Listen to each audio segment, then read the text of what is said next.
Alright guys, welcome back. In the last video we took a look at the 30 Minutes Missions Rabiot kit, and now I just wanted to take a look in this video at some other custom stuff that you can use with that or other 30 Minutes Missions things. So the first one here is the 30 Minutes Missions 1/44 scale option armor for special operation Rabiot exclusive yellow. Basically it's these like construction parts that you can use on there to make your Rabiot look more like some sort of piece of mecha construction equipment, which is pretty cool. I mean, it's a pretty interesting look for this stuff, so it's just a little customized set that you can get for that. But I assume these parts will fit probably on some of the other 30 Minutes Missions kits as well. We'll take a look at that.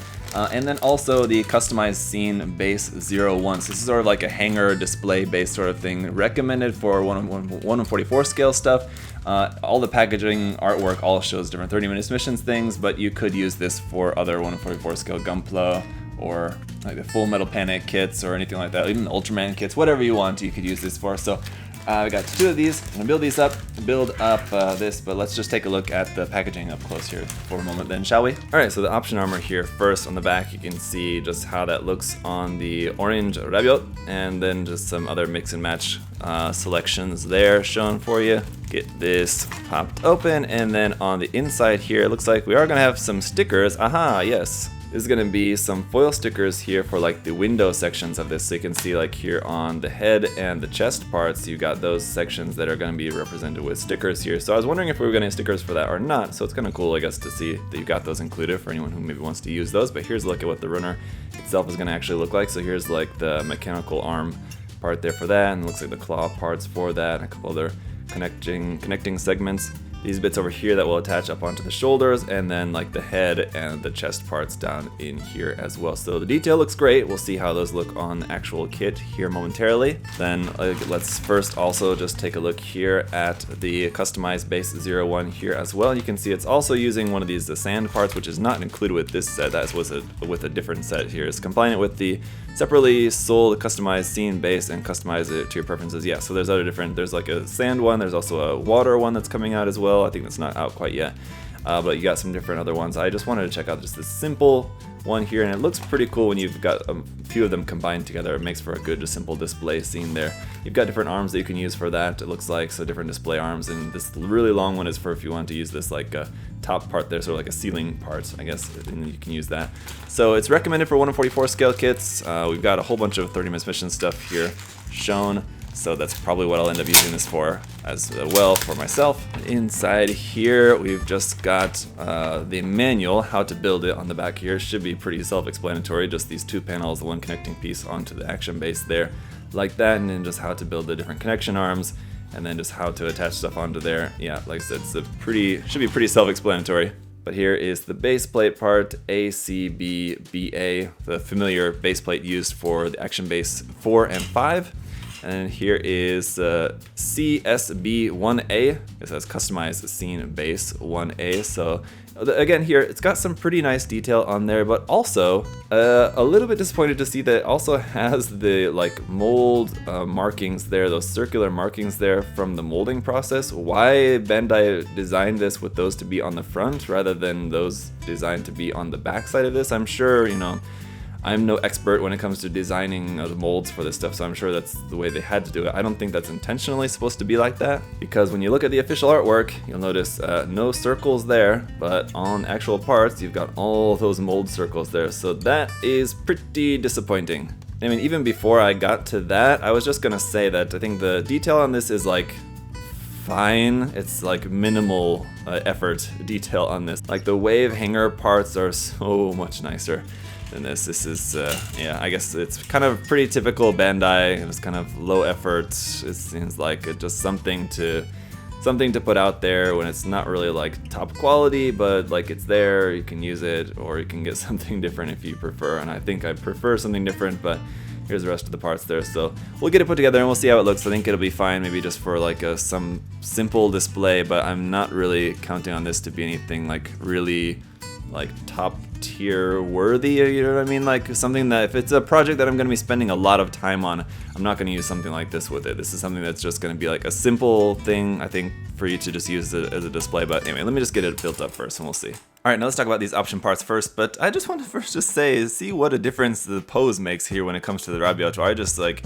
emphasized or exaggerated the pose a little bit, and it looks a lot better, I will say, than it did just before. So I guess this just goes to show how a good pose can change the whole look of a mobile suit. Well, sort of. Let's go ahead and get these armor parts plugged on. First off, with this part here for the head, which the stickers on there do look pretty nice once you got those on there. Just going to replace the faceplate on here like so. Oh, that's weird. When I put on at first, I thought, wait a minute, that's upside down, but wait a minute, that's not upside down. That's how it's supposed to look. It does look a little bit goofy. Seems like it should have been more something like that, but I guess the window at the bottom may be helpful for it to look down, I guess, at what it's doing. It's supposed to be like for construction work, I guess, sort of, anyway. So and we need to remove that part there for the chest part here as well. The stickers on there look pretty nice, I suppose, just as they are. That just plugs onto there like that, and alright, looking pretty cool.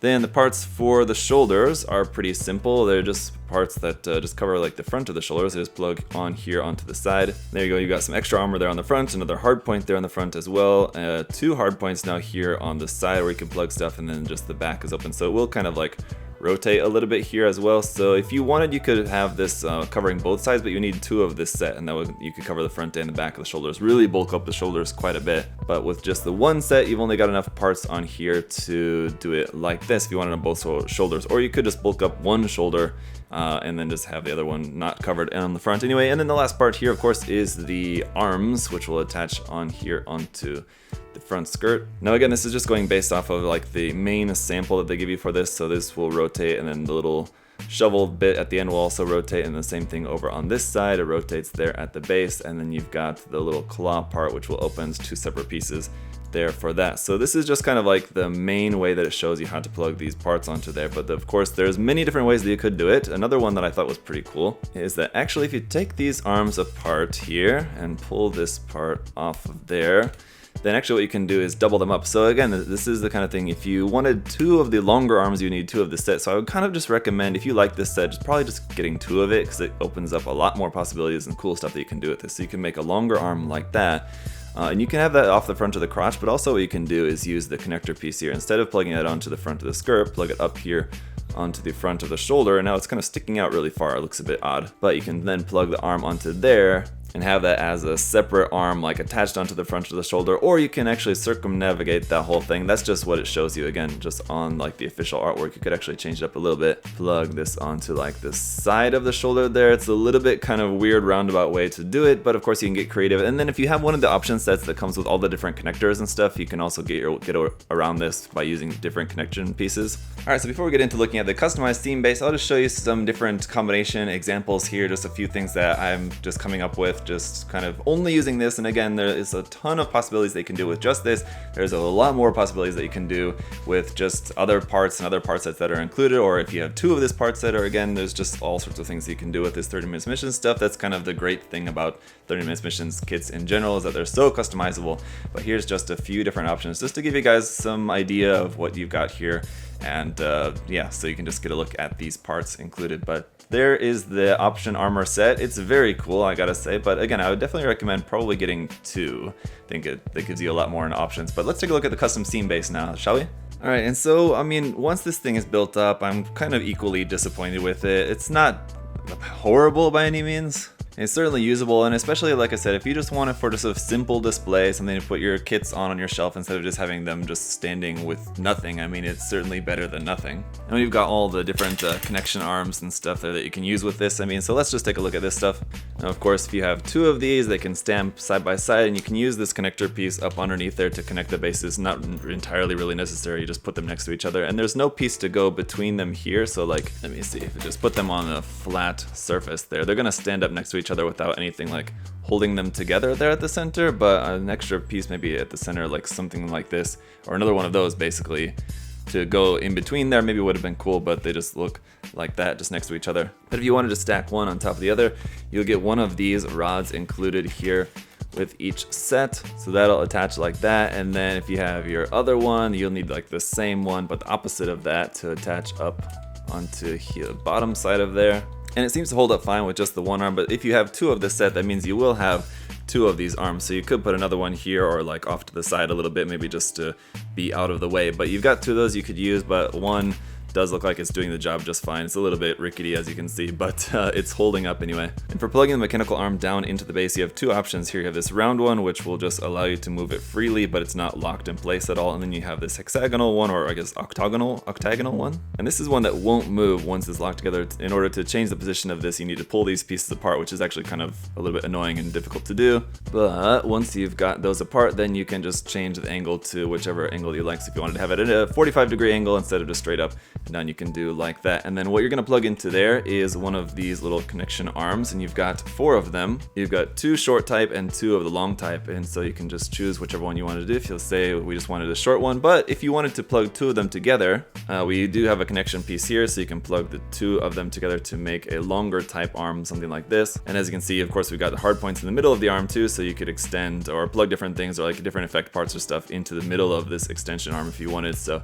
that'll just go into there like that. And you can also use some of these parts. If you take them apart and put them together in a different way, you can make a connection piece which will allow you to plug like 2 of the long straight parts onto an arm here with a bend in it.